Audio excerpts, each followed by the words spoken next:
Our next section, we're going to talk about the segment addition postulate and measuring segments. Remember, when we talk about distance, distance cannot be negative, right? So if I ask you the distance between A and B, we could write that as the length of AB. Notice AB is a segment of a line, so there's no arrows on both ends. We could also say that A and B can be written as AB. Notice there's no line above AB. The length, when you talk about length, is AB. When we put numbers to it, we just use AB. Now, I want you to highlight congruent segments because sometimes students have a hard time seeing the difference between congruent segments. So, if I know that AB is equal to CD, then the segments are congruent. And we write congruency statements as segment AB is congruent to CD. So you'll notice here, if you look at it, common sense could tell you that AB is equal to CD, so why do we write them differently? Here's the hint. When you talk about equality, there's nothing above AB and CD. But when you talk about congruency, clearly AB and CD are two different lines. That's why they're congruent to each other. But if you look at equality, the distance is the same. So AB is equal to CD, but they're congruent to each other. So notice the difference in the symbolism between those. This is a congruency symbol, and when you have congruency, you talk about which specific segments you're talking about.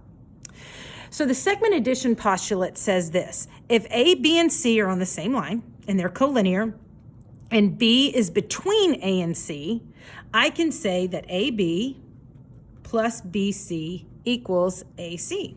And you can see that this segment plus this segment is going to equal the whole length. That's segment addition. So if I said AB is 4 and BC is 5, then the whole length is going to be 4 plus 5, which is 9. Okay? So, and here's an example down here. So if PQ is 9, and QR is 28, I know that 9 and 28 is going to be equal to 37. So 9 plus 28 equals 37. And we're talking about equality. That's why you have this equal sign.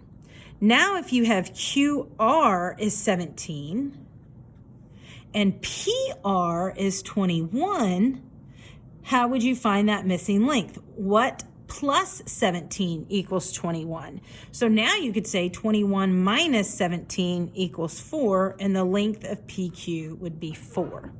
So you got to look at your pictures. So here it says if EG is 71, so this whole length is 71. And I'm asked to find the value of X. Well, segment addition postulate says EF plus FG equals EG. So when in doubt, write your formula down if you get lost. And now we just substitute in values. We evaluate. EF is 8x minus 17. So I take this value and I'm going to add FG, which is plus 5x minus 3, and that equals 71. My given statement told me that EG is 71. So now I just combine terms. 8x and 5x is 13x. My constant terms, negative 17 and negative 3 is negative 20. All equals to 71. And then I do additive inverse, so I add 20 on both sides. I get 13x equals 91. Divide by 13, and x equals 7. I ran out of paper there. Sorry about that. So x equals 7. All right, we're going to skip 4 and 5 for the sake of the video, and let's take a look at number 6. So again, segment addition says CD plus DE equals the whole length, and it tells me that the whole length is 7x plus 4. So now I can say CD, which is x plus 3, plus DE, which is 8x minus 9, equals the whole length, which is 7x plus 4. And now I just simplify first. So x and 8x is 9x. 3 and negative 9 is negative 6. And that equals 7x plus 4. Remember, I get my variables on the left-hand side. So I'm going to take this 7x and move it over here. And I do that by additive inverse. So I subtract 7x on both sides. I get 2x minus 6 equals 4. Here, I'm going to add 6 on both sides. I know I'm going fast here, but this is review for you guys because we did this all last year in algebra. And then, of course, I divide both sides by 2, so x equals 5. So the value of x is 5. Now, actually, you know what? Let's skip over to number 5 because students sometimes get in a habit of not reading the whole directions. So let's take a look here. It says that JL is 5x plus 2. But notice what I'm asked to find. I'm asked to find JL. It's not asking me for X. So students are pretty good and they use the segment addition and they'll say 27, this length, plus 3X minus 1 equals the whole length of 5X plus 2. And we combine like terms first, so I get 3X plus 26 equals 5X plus 2. I always like my variables on the left-hand side, so I'm going to go ahead and subtract 5X on both sides. And I get negative 2x plus 26 equals 2. Subtract 26 on both sides. Negative 2x equals negative 24. And when I divide both sides by negative 2, I get x equals 12. And students will tell me, oh, the answer is x equals 12. No, it's not, because the question is asking you to find JL.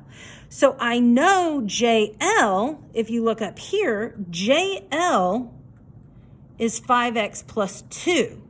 So to find the length, I'm going to plug in the value of x right here, and I found that x equals 12, so I'm going to plug in 12 for x, and now I'm going to simplify. 5 times 12 is 60 plus 2, so the length of JL is actually 62. So if you just answered 12, you didn't finish the problem, okay? So that's my first set of notes. On the second page, again, just be careful. I'm not going to go over this. I think segment addition is pretty straightforward. SK plus KY equals the whole length of XY. So make sure you're just looking to see what is filled in. Now, let's talk about what a midpoint is. The midpoint of a segment is a point that divides the segment into two congruent segments. A line, ray, or segment that intersects a segment at its midpoint is said to bisect the segment and is called the segment bisector. So if you look over here to this picture below, notice the markings. This is why geometry is so important and it's so nitpicky. If I look at the length of AC, this little tick mark and this little tick mark both have 1 tick marks. That is the diagram telling me that the length of AB is equal to the length of BC because those tick marks are the same. So I could say, just looking at this picture, I can say that B is the midpoint because the length of AB and BC is equal. So if I look over here to the left, B is the midpoint, which we just talked about, and B is the midpoint of segment AC. And this line, which is L, is a segment bisector. Segment bisector, because this cutting through has cut AC in half, and that's where I get those tick marks. So line L is a segment bisector of AC, okay? So if I'm trying to find values here, I know, looking at this picture, that AB is equal to BC, right? Those tick marks made that so. AB is equal to BC. So if Q is the midpoint of PR, and I want to find the value of X, well, I know that Q is the midpoint, so I know then that PQ is going to be equal to QR. Now I can use my fantastic algebra skills because I had a fantastic algebra teacher, and I can plug in the values of PQ. So the value of PQ is 7x minus 16, and I'm going to set that equal to 4x plus 2. And I just use my algebra skills. I take 4x away from this side and 4x away from this side to end up with 3x minus 16 equals 2. And then I'm going to add 16 to both sides. 3x equals 18, and then x equals 6. Now, I do want to read and make sure that it's asking me to find x and not the length of PR. So it asked me to solve for x, and so I can stop, and then it's going to be x equals 6. Let's jump down to number 10. It says R is the midpoint of QS, and now it's asking me to find QS. So my answer is going to be a little different, but I'm going to go about finding x. I still need to find the value of x. So I know that QR is going to be equal to RS. Anytime it says R is the midpoint, I can go ahead and make this conclusion that QR is equal to RS.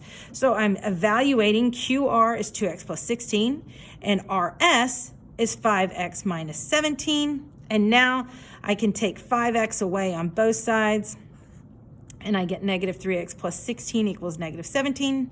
I subtract 16 on both sides, and I get negative 3x equals negative 33. And when I divide both sides by negative 3, x equals 11.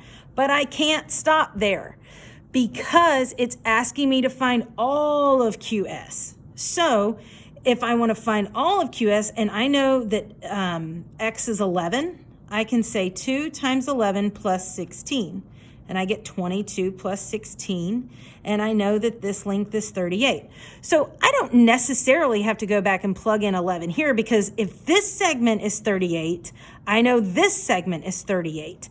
So because that's a midpoint, these are equal to each other. So 38 plus 38 is going to be equal QS, it's going to be equal to 76. So QS equals 76. That would be my answer there. Okay. All right.